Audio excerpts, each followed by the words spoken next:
Ya, namun juga perlu diingat, doa yang penuh kuasa adalah doa yang dinaikkan dengan sukacita dan penuh iman. Artinya seburuk apapun keadaan seorang yang kita doakan, kita tetap berdoa dengan ucapan syukur dan percaya bahwa dia akan segera diubah oleh Tuhan, dijamah. Doa dengan iman, doa dengan percaya, doa dengan yakin, doa dengan ucapan syukur, doa dengan sukacita, doa dengan percaya. Kalau kita percaya, doa kita itu penuh sukacita. Puji Tuhan, terima kasih Tuhan. Aku tahu Engkau Maha Kuasa. Aku juga tahu Engkau Maha Kasih. Tuhan, jamah keluargaku. Tuhan, pulihkan keluargaku. Aku percaya, terima kasih. Doanya dengan sukacita. Kalau doa kita penuh tangisan terus, itu kalau kita mau renungkan, itu belum yakin. Kalau yakin, sudah enggak. Boleh, pertama sakit, saudara nangis, curahkan pada Tuhan sampai nangis, lalu minta pertolongan Tuhan. Setelah saudara curahkan isi hati saudara, nangis, dan sudah minta pertolongan Tuhan, terimalah jawaban doa dengan iman. Saudara sukacita. Saudara, saya sering ngajarkan lewat kehidupan Hana, ibunya Nabi Samuel. Dia mandul. Dia hidupnya ya penuh dengan penderitaan, maka bertahun-tahun, puluhan tahun dia berdoa dengan sedih. Dia berdoa dengan sedih. Dia berdoa dengan sedih. Sampai bertahun-tahun doa dengan sedih. Tetap gak ada kuasa. Tetap mandul. Bahkan bagi saya percaya dia sampai puluhan tahun doa. Tetap gak ada kuasa. Tetap mandul. Dia nangis terus, saudara. Ya, sampai suaminya ambil istri yang lain, sampai istri berikutnya punya anak-anak. Saya percaya sudah puluhan tahun, saudara. Satu hari ada di bait Allah, dia nangis, dia doa terus, tapi doanya dengan susah terus, dengan sedih terus. Ya, sampai disangka oleh Imam Eli dia mabuk. Imam Eli berkata, jangan mabuk. Dia berkata, aku gak mabuk, tapi karena sedih hatiku, karena pahit hatiku, sampai suaranya pun habis, aku nangis. Ya, Imam Eli berkata, jangan lagi sedih. Tahun depan Tuhan memberikan kamu anak. Saudara baca Alkitab. Tiba-tiba berubah hatinya. Tiba-tiba mukanya berubah. Tidak muram lagi. Alkitab berkata-kata, tiba-tiba yang dulunya gak bisa makan, sekarang mau makan. Tiba-tiba bersukacita. Dia mulai doa dengan sukacita. Dan luar biasa. Setelah itu Alkitab berkata, waktu dia bersetubuh dengan suaminya, Tuhan ingat pada dia. Dia mengandung, melahirkan anak. Bahkan diberi bonus, anaknya jadi nabi yang paling besar dipakai Tuhan. Kapan? Doanya ada kuasa. Doa penuh kesedihan puluhan tahun, gak ada kuasa. Betul? Tapi saat mengubah doanya, kuasa Tuhan terjadi. Sajak saudara mengubah doa saudara dengan iman, dengan yakin. Orang percaya itu tidak terus dicekam oleh kesedihan, tidak dicekam oleh kepahitan. Enggak. Penuh ucapan syukur, penuh perkataan iman. Amin. Saya ingat satu orang, namanya pendeta Surabaya. Berapa kali melayani gereja kita. Nah ini saudara. Pendeta James Sugianto. Ini berapa kali melayani gereja kita. Pak Arianto kenal dia ya Pak ya. Nah kisahnya dia sering bersaksi karena saya ceritakan. Jadi dia menikah, lalu dia mulai berjuang, lalu dia mulai usaha, lalu minta didoakan, lalu dia usaha. Dan akhirnya Tuhan berkati, usahanya maju. Akhirnya bukan hanya Surabaya saja, sampai luar kota, akhirnya sampai luar pulau, maju. Sayangnya orang itu kalau sudah diberkati, seringkali lupa dengan Tuhan. Seringkali malah terjerat oleh berkat. Ya dia maju, saudara. Terus berkembang sampai di mana-mana.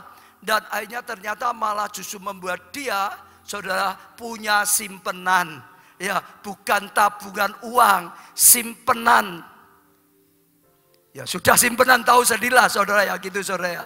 Wah istrinya seperti kena badai saja. Wah kaget saudara, penuh tangisan. Banyak sekali. Dia cari informasi. Dulu gak percaya. Cari. Akhirnya dia dapat kabar di Jakarta. Cari. Di sebuah rumah. Cari. Lalu dia lihat ada satu rumah. Modelnya persis rumahnya dia di Surabaya. Maka dia tahu ini pasti suami saya di dalamnya ini mesti saudara. Dicari sungguhan.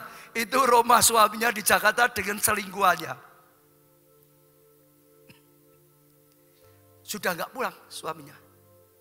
Hanya singkat cerita lah, masalah membuat dia istrinya datang pada Tuhan. Hanya ke gereja, hanya ibadah, dan dalam ibadah imannya dikuatkan. Dengar firman seperti imannya dikuatkan. Lalu dia bertindak dengan iman. Apa yang dilakukan? Satu hari dia buat syukuran, undang family, undang teman-teman, adakan syukuran. Syukuran apa? Syukuran suamimu kembali. Wah, orang kaget semua saudara. Wah, datang pada hari itu kan datang syukuran. Lalu waktu syukuran ditanya di mana suamimu?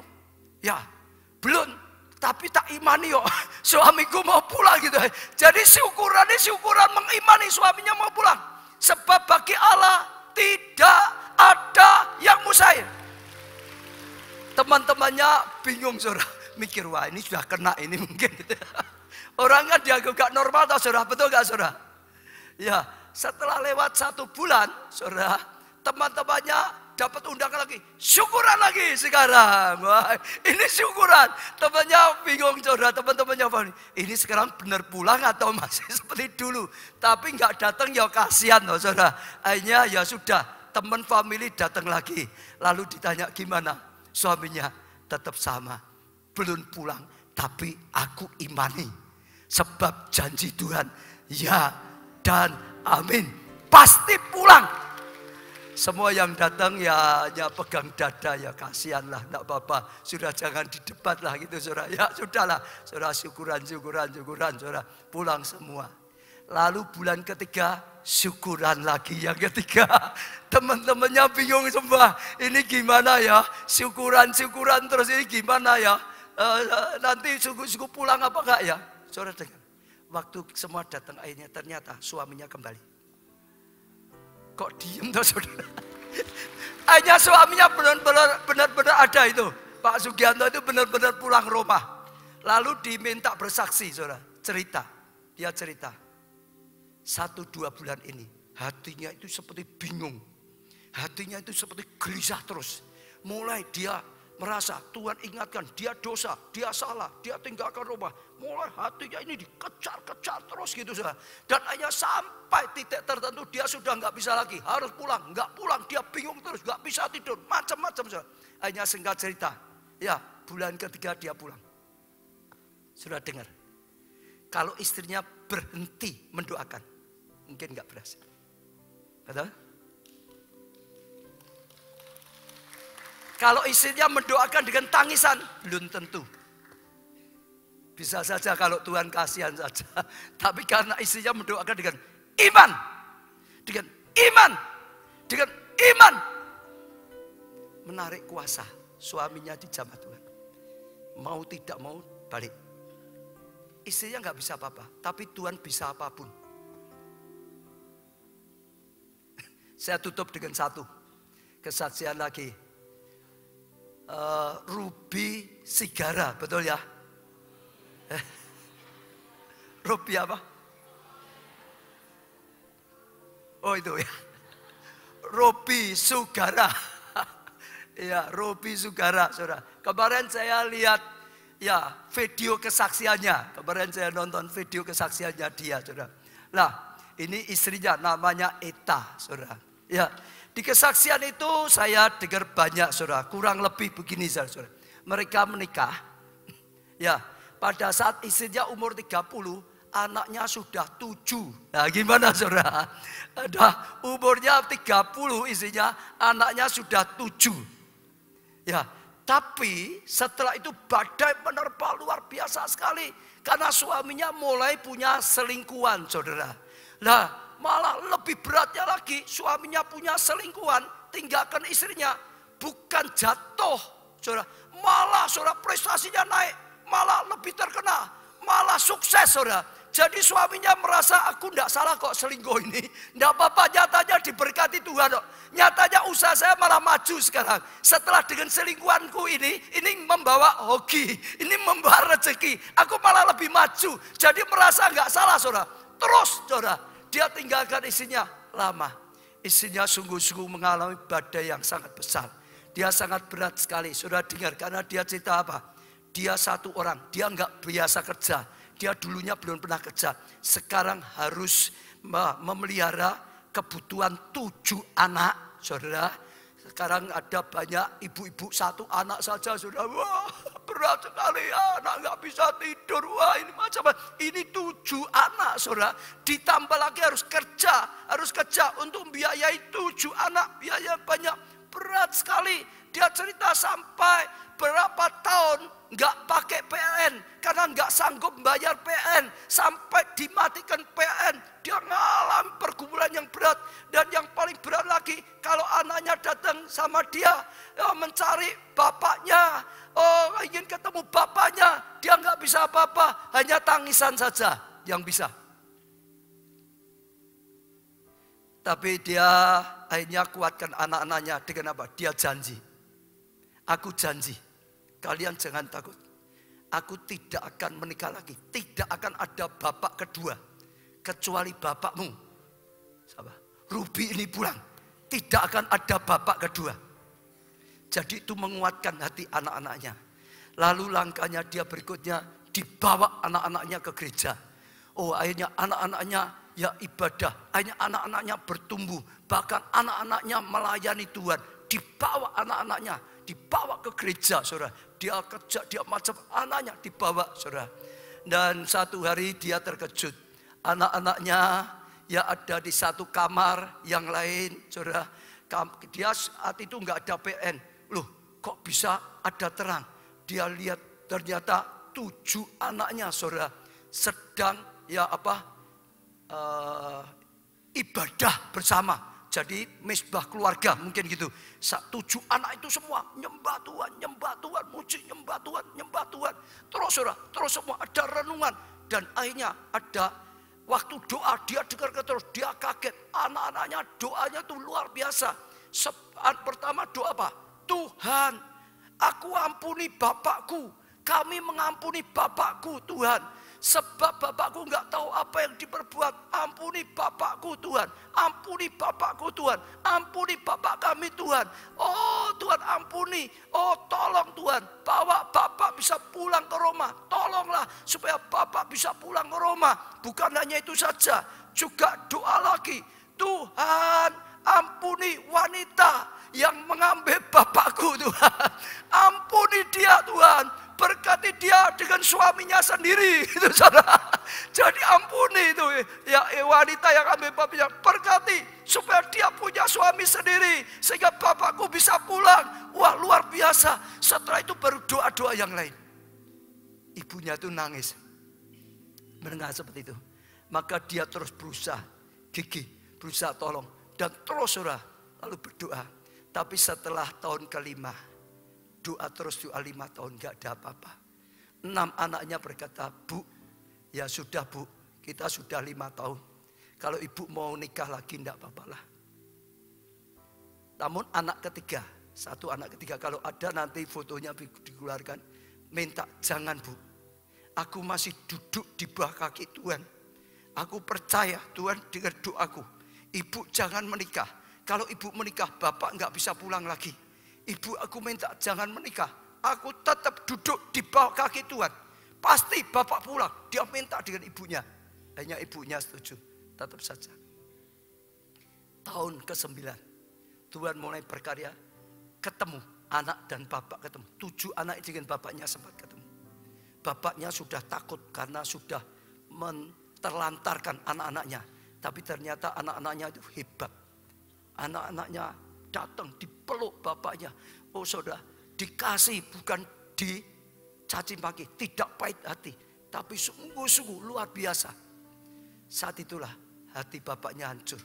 Dia ingin pulang. Tapi tetap dikuasai oleh selingkuhannya. Nggak bisa pulang. Sulit-sulit diancam. Aku akan rusak kamu, mukamu. Nanti kamu nggak bisa. Pokok terus berjuang sampai tahun ke-14. Satu hari bapaknya telepon mau pulang. Tapi jam 12 malam. Istrinya dan anak-anaknya bingung.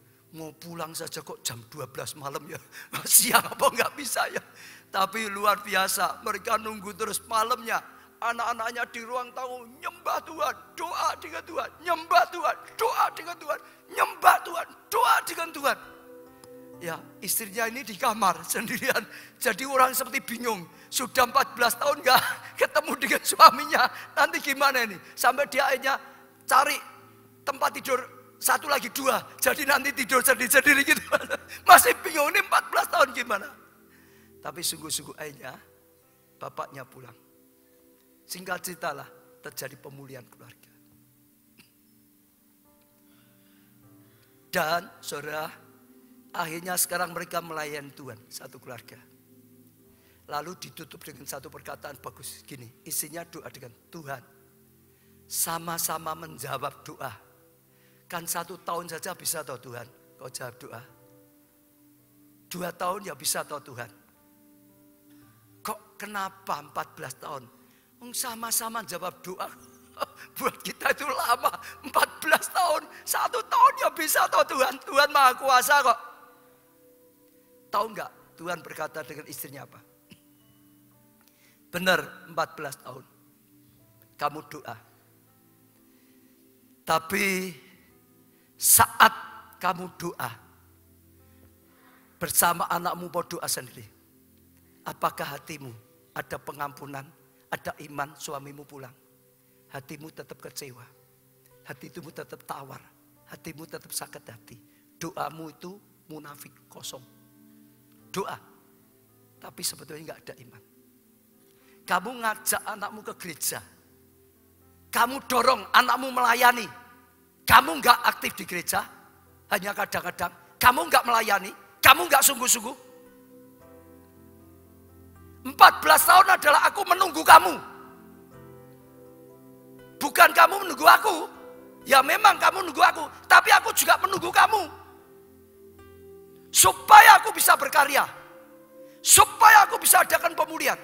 Aku menunggu kamu sampai 14 tahun.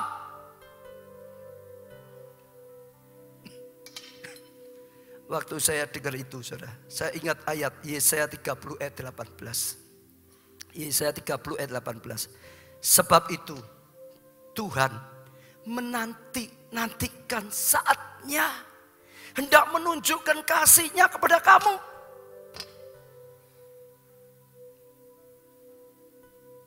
Sebab itu ia bangkit hendak menyayangi kamu, ingin menyayangi kamu. Sebab Tuhan adalah Allah yang adil. Ya, berbahagialah semua orang yang juga menantikan, tapi dengan iman.